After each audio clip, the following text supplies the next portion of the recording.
ओम शांति। मैं कर्म बंधन मुक्त आत्मा, इस शरीर के बंधन से भी मुक्त अशरीरी हूँ। मस्तक के बीच चमक रही हूँ। सहज योगी आत्मा हूँ।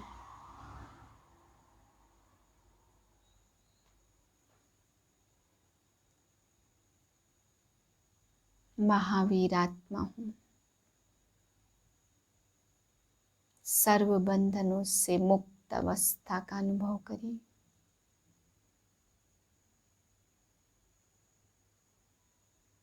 शुद्ध पवित्र आत्मा।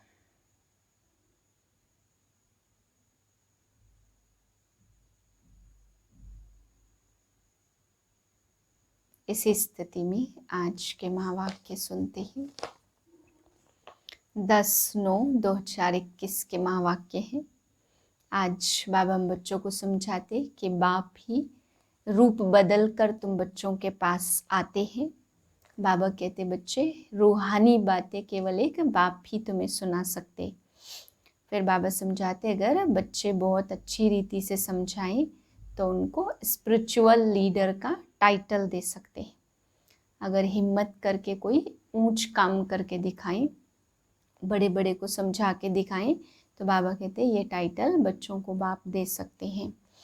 फिर बाबा समझा रहे जब बाप इस धरती पर आते हैं तो पहले सूक्ष्म वतन की रचना करते हैं और बाबा कहते तुम बच्चे भी जब वापस जाते हो तो वाया सूक्ष्म वतन।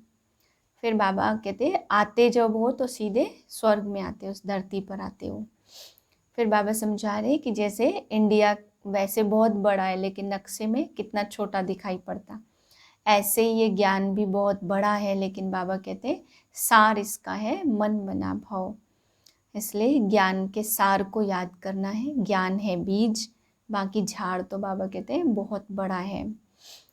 फिर बाबा समझा रहे हैं कि जब धारणा तुम्हारे जीवन में अच्छी होती है तो तुम प्रदर्शनी में भी अच्छा समझा सकते। अगर धारणा नहीं है ज्ञान की तो समझा भी नहीं सकते। समझाएंगे भी तो बाबा कहते असर नहीं पड़ेगा। धारणा युक्त जीवन की बातों का ही असर पड़ता है। फिर बाबा समझा रहे हैं कि रावण ने इस दुनिया में आकर के सबको ठग बना दिया। बाबा कहते आज हर चीज में ठगी है, तो रावण है सबसे बड़ा ठग और उसने सब में प्रवेश करके सबको ठग बना दिया है। फिर बाबा समझा रहे हैं कि तुम बच्चों को 7 दिन में बहुत अच्छी तरह से समझ भी सकते हो और औरों को समझा भी सकते हो, लेकिन पहले 7 दिन बाबा कहते बहुत अच्छी तरह से इस बातों को समझना है। फिर स्वर्ग के लिए बाबा समझाते हैं कि तुम बच्चे जानते हो कि स्वर्ग कितना मीठा और कितना अच्छा है। ये दुनिया बाबा कहते स्वर्ग के आगे तो गोबर जैसी है। बाबा कहते गोबर की दुनिया और वो है सुख की दुनिया। तो तुम्हें स्वर्ग के सुख याद करके बाप कहते कितना नशा चढ़ना चाहिए, कितनी सुंदर दुनिया होगी और कितना वहाँ पे ऊंचा सबका पद होगा, कितनी खुशियाँ होंगी। बाबा कहते ये याद करके नशा आना चाहिए। मीठे बच्चे तुम रूहानी बाप से नई नई रूहानी बातें सुन रहे हो। तुम जानते हो जैसे हम आत्माएं अपना रूप बदल कर आए हैं वैसे बाप भी आए हैं। प्रश्न है छोटे छोटे बच्चे बाप की समझाने पर अच्छी रीति ध्यान दे तो कौन सा टाइटल ले सकते हैं। उत्तर है स्पिरिचुअल लीडर काम। छोटे बच्चे अगर कोई हिम्मत का काम करके दिखाएं, बाप से जो सुनते उस पर ध्यान दे और दूसरों को समझाएं तो उन्हें सब बहुत प्यार करेंगे। बाप का नाम भी बाला हो जाएगा। गीत है छोड़ भी दे आकाश सिंहासन। ओम शांति। बच्चों ने बुलाया और बाप ने रेस्पॉन्ड किया। प्रैक्टिकल में बच्चे क्या कहते हैं कि बाबा आप फिर से रावण राज्य में आ जाओ। अक्षर भी है ना, फिर से माया का परछाया पड़ा है। माया कहा जाता है रावण को, तो पुकारते हैं रावण राज्य आ गया है, इसलिए अब फिर से आ जाओ। रावण के राज्य में यहाँ बहुत दुख है, हम बहुत दुखी हैं, पाप आत्मा बन पड़े हैं। अभी बाप प्रैक्टिकल में है। बच्चे जानते फिर से वही महाभारत लड़ाई भी खड़ी है। बाप ज्ञान और राजयोग सिखला रहे हैं, बुलाते भी हैं, हे निराकार परमपिता परमात्मा, निराकार से आकर साकारी रूप ले लो, रूप बदलो। बाप समझाते तुम भी वहाँ के रहने वाले हो। ब्रह्म मह तत्व व निराकारी दुनिया में तुमने भी रूप बदला है। यह कोई जानते नहीं है, जो आत्मा निराकार है वही आकर साकार शरीर धारण करती। वह है निराकारी वर्ल्ड और यह है साकारी दुनिया, और वह है आकारी दुनिया, वह अलग है। तुम्हारी बुद्धि में है हम शांति धाम व निर्वाण धाम से आते हैं। बाप को जब पहले पहले नई रचना रचनी होती है तो सूक्ष्म वतन को ही रचेंगे। सूक्ष्म वतन में अभी तुम जा सकते हो, फिर कभी जाने का नहीं होता। पहले पहले तुम वाया सूक्ष्म वतन में नहीं आते, सीधे आते हो। अभी तुम सूक्ष्म वतन में आ जा सकते हो। पैदल आदि जाने की बात नहीं है, यह साक्षात्कार होता है तुम बच्चों को। मूल वतन का भी साक्षात्कार हो सकता है, परंतु जा नहीं सकते।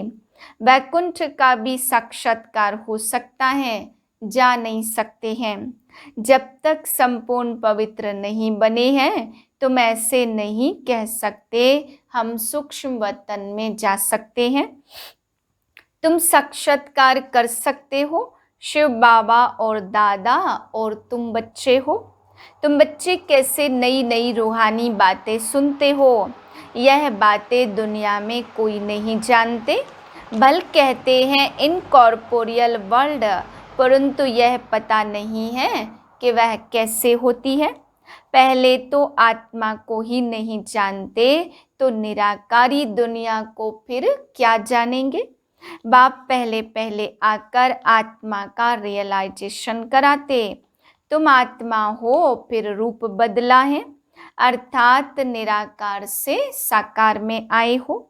अभी तुम समझते हो हमारी आत्मा 84 जन्म कैसे भोगती है। वह सारा पार्ट आत्मा में रिकॉर्ड मुआफिक भरा हुआ है। पहले यह बातें सुनाते थे। बाप कहते अभी तुमको गुह्य रमणीक बातें सुनाता हूँ। जो तुम आगे नहीं जानते थे वह अभी जानते हो। नई नई पॉइंट बुद्धि में आती जाती है, इसलिए दूसरों को भी झट समझा सकते हो। दिन प्रतिदिन यह ब्राह्मणों का झाड़ बढ़ता जाता, फिर यही दैवी झाड़ बढ़ना है। ब्राह्मण ही वृद्धि को पाएंगे। देखने में कैसे छोटे आते, जैसे वर्ल्ड के नक्शे में इंडिया देखते हैं तो कितनी छोटी दिखाई पड़ती, वास्तव में इंडिया है कितनी बड़ी। वैसे ही ज्ञान के लिए कहा जाता मन मना भव, अर्थात अल्प को याद करो। बीज कितना छोटा होता और झाड़ कितना बड़ा निकलता है। तो यह ब्राह्मण कुल भी छोटा है और वृद्धि को पाता जाता। तुम्हारी बुद्धि में है हम इस समय ब्राह्मण हैं और फिर देवता बनेंगे। 84 जन्मों की सीढ़ी तो बहुत अच्छी है। बच्चे समझा सकते, जो 84 जन्म लेते हैं वही आकर समझते हैं। फिर कोई 84 और कोई 80 भी लेते होंगे। यह तो समझते हैं हम इस दैवी कुल के हैं, हम सूर्यवंशी घराने के बनेंगे। अगर ना पास होंगे तो फिर देरी से आएंगे। सभी इकट्ठे तो नहीं आएंगे ना। भल बहुत ज्ञान लेते रहते हैं, परंतु इकट्ठे तो नहीं आएंगे। जाएंगे इकट्ठे, आएंगे थोड़े थोड़े। यह तो समझ की बात है ना। सब इकट्ठे कैसे 84 जन्म लेंगे। बाप को बुलाते ही हैं, बाबा फिर से आकर गीता ज्ञान सुनाओ। बाप समझाते हैं बच्चे, यह रावण की परछाई जो पड़ी है, अब ड्रामा अनुसार रावण राज्य खत्म होना है। सतयुग है राम राज्य और इस समय है रावण राज्य। अभी तुम समझते हो हमारे में जो ज्ञान आया है वह इस समय दुनिया में किसको है नहीं। अभी तुम नई बातें सुन रहे हो, कहेंगे यह तो कभी नहीं सुना। शिव भगवानोवाच, हम तो कृष्ण भगवानोवाच सुनते आए थे। इन लक्ष्मी नारायण का राज्य कैसे चला, इन्होंने राज्य कैसे पाया, फिर कहाँ चला गया, यह किसकी बुद्धि में नहीं आता। क्या हुआ जो इन्हों का राज्य खत्म हो गया, किसने जीत पाई, कुछ भी समझते नहीं। वह लोग सतयुग को लाखों वर्ष दे देते, यह हो नहीं सकता कि लक्ष्मी नारायण ने लाखों वर्ष राज्य किया होगा।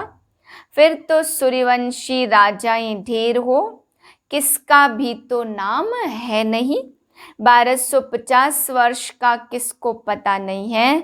फिर लक्ष्मी नारायण का राज्य कहाँ तक चला किसको भी पता नहीं, तो फिर लाखों वर्ष का पता कैसे पड़ सकता। किसकी बुद्धि काम नहीं करती, यह है बहुत सहज। भारत की कहानी है, सारी स्टोरी है। सतयुग त्रेता में भी भारतवासी राजाएं थे, अलग अलग चित्र भी है। तुम कहेंगे हमको भी स्पिरिचुअल फादर ने आकर बताया है। आत्मा शरीर द्वारा सुनती है, आत्मा ही कहेगी कि हम फलाना बनते हैं। सेल्फ को मनुष्य रियलाइज नहीं करते, हमको बाप ने रियलाइज कराया। हम आत्मा 84 जन्म पूरे लेते हैं, ऐसी ऐसी बातें बैठ समझाएं तो कहेंगे इनको तो बहुत अच्छी नॉलेज है। गॉड नॉलेजफुल गाते हैं ना, गाते भी हैं God is knowledgeful, blissful, liberator, guide, परंतु कहाँ ले जाने वाला है यह कोई नहीं जानते। लिबरेट तब आकर करते जब मनुष्य दुखी होते हैं। प्रदर्शनी के चित्रों की मैगजीन भी है, और भी समझेंगे तो इस पर बहुत सर्विस कर सकते। यह बच्ची जयंती बहन लंदन में वहाँ अपनी टीचर को समझा सकती है, वहाँ लंदन में यह सेवा कर सकते हैं। दुनिया में ठगी बहुत है ना, रावण ने एकदम सबको ठग बना दिया। बच्चे सारे वर्ल्ड की हिस्ट्री ज्योग्राफी समझा सकते हैं। लक्ष्मी नारायण का राज्य कितना समय चला और फिर फलाने संवत से इस्लामी, बौद्धि, क्रिश्चियन आते हैं। वृद्धि होते होते वैरायटी धर्मों का कितना बड़ा झाड़ हो जाता। यह उल्टा झाड़ है, बीज है नॉलेजफुल। ऐसे जाकर यह बच्ची भाषण करे और समझाए यह वृक्ष कैसे इमर्ज होता है, यह सृष्टि चक्र कैसे फिरता है, हम समझा सकते हैं। विलायत में तो और कोई है नहीं, यह बच्ची जाकर समझाए कि अभी आयरन एज का अंत है, गोल्डन एज आने वाला है, तो वे लोग बहुत खुश होंगे। बाबा युक्ति बतलाते रहते, इस पर ध्यान देना चाहिए। छोटे बच्चों को मान बहुत मिले, छोटा कोई हिम्मत का काम करते तो उनको बहुत प्यार करते हैं। बाप को यह होता कि ऐसे ऐसे बच्चे इसमें अटेंशन दें तो स्पिरिचुअल लीडर बन जाएं। स्पिरिचुअल गॉड फादर ही बैठ नॉलेज देते हैं। कृष्ण को गॉड फादर कहना भूल है, गॉड तो है निराकार। हम सब आत्माएं ब्रदर्स हैं। सब आयरन एज में जब दुखी होते तब बाप आते हैं। जब फिर आयरन एज होता तो बाप को गोल्डन एज स्थापन करने आना होता है। भारत प्राचीन सुखधाम था, हेवन था। बहुत थोड़े मनुष्य थे। बाकी इतनी सब आत्माएं कहाँ थी? शांति धाम में थी ना। तो ऐसे समझाना चाहिए, इसमें डरने की बात नहीं है। यह तो कहानी है, कहानी खुशी से बताई जाती है ना। वर्ल्ड की हिस्ट्री ज्योग्राफी कैसे रिपीट होती, उनको कहानी भी कह सकते और नॉलेज भी कह सकते हैं।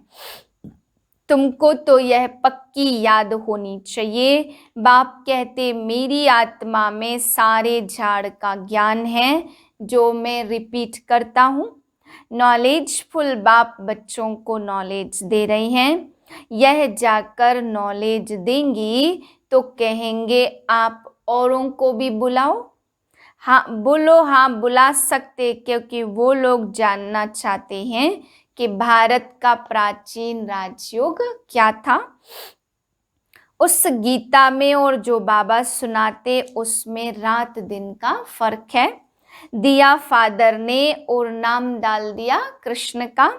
तो सतयुग में कृष्ण को यह नॉलेज नहीं है, नॉलेजफुल है ही फादर। कितनी अटपटी बातें हैं। कृष्ण की आत्मा जब सतयुग में थी तब तो नॉलेज है नहीं। कितना सूत मूंझा हुआ है। यह सब विलायत में जाकर नाम निकाल सकते, भाषण कर सकते हैं। सो हम आपको समझाते, यह बैठ लिखे और फिर देखे हम कोई पॉइंट भूले तो नहीं है, फिर याद करके लिखें। ऐसे प्रैक्टिस करने से बहुत अच्छा लिखेंगे, बहुत अच्छा समझाएंगे तो नाम वाला हो जाएगा। यहाँ से भी बाबा कोई को बाहर भेज सकते हैं, यह जाकर समझाएं तो भी बहुत अच्छा। 7 दिन में भी बहुत होशियार हो सकते हैं। बुद्धि में धारण करना है, बीज और झाड़ डिटेल समझानी है। चित्रों पर बहुत अच्छी रीति समझा सकते। सर्विस का शौक होना चाहिए, बहुत ऊंच मर्तबा हो जाएगा। नॉलेज बड़ी सहज है। यह है पुरानी छीछी दुनिया। स्वर्ग के आगे पुरानी दुनिया जैसे गोबर मिसल है। इनमें बांस आती, वह सोने की और यह गोबर की। ऐसे स्कूल में प्रिंस प्रिंसेस वहाँ पढ़ने जाएंगे, वहाँ ऐसे विमान होंगे फुल प्रूफ। यह खुशी बच्चों को अंदर रहे तो कभी कोई बात में रोना नहीं आए। तुम समझते हो ना हम प्रिंस प्रिंसेस बनेंगे, तो तुमको क्यों नहीं अंदर में खुशी होनी चाहिए। भविष्य में ऐसे स्कूल में जाएंगे, यह करेंगे। बच्चों को पता नहीं क्यों भूल जाता, बहुत नशा चढ़ना चाहिए। अच्छा मीठे मीठे सिकिलधे बच्चों प्रति माता पिता बाप दादा का याद प्यार और गुड मॉर्निंग। रूहानी बाप की रूहानी बच्चों को नमस्ते। हम रूहानी बच्चों की रूहानी बाप को नमस्ते। धारणा के लिए है पहली पॉइंट, इस पुरानी छीछी गोबर मिसल दुनिया को बुद्धि से भूल सतयुगी दुनिया को याद कर अपार खुशी व नशे में रहना है, कभी भी रोना नहीं है। दूसरी पॉइंट, बाप जो गुह्य रमणीक बातें सुनाते हैं उन्हें धारण कर सबको समझाना है। स्पिरिचुअल लीडर का टाइटल लेना है। वरदान, कर्म करते हुए कर्म के बंधन से मुक्त रहने वाले सहज योगी, स्वतः योगी भव। जो महावीर बच्चे हैं उन्हें साकारी दुनिया की कोई भी आकर्षण अपनी तरफ आकर्षित नहीं कर सकती। वे स्वयं को एक सेकंड में न्यारा और बाप का प्यारा बना सकते हैं। डायरेक्शन मिलते ही शरीर से परे अशरीरी, आत्माभिमानी, बंधन मुक्त योग युक्त स्थिति का अनुभव करने वाले ही सहज योगी, स्वतः योगी, सदा योगी, कर्म योगी और श्रेष्ठ योगी हैं। वह जब चाहे जितना समय चाहे अपने संकल्प श्वास को एक प्राणेश्वर बाप की याद में स्थित कर सकते हैं। स्लोगन है, एक रस स्थिति के श्रेष्ठ आसन पर विराजमान रहना, यही तपस्वी आत्मा की निशानी है। ओम शांति।